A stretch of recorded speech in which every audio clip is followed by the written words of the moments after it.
I remember multiple times where I would get left on red or I would get left on delivered by maybe a girl that I like or maybe just a few friends that I had. I would get left on red and I would genuinely question what was wrong with me. I would question what was it with me that made people not want to talk to me or made people think that I was annoying or just wanted to be absent from my life.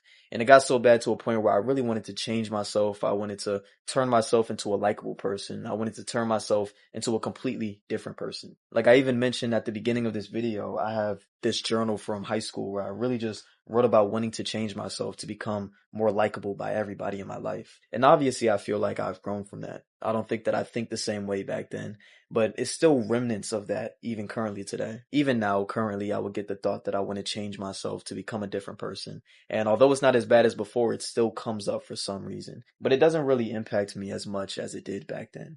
And I'm not saying any of this to pity myself to make you feel bad for me. I'm truthfully just saying this just so you understand that I understand what it feels like to want to try to fit in with other people or want to change yourself to become more likable. That entire concept of wanting to change myself so I can fit in with other people is really what brought me to self-growth and self-improvement to begin with. And I feel like that's what brings most people to self-growth. I feel like that's what brings most people to trying to improve themselves. It's really just so they can improve themselves for other people up until they realize that none of that ever necessarily works.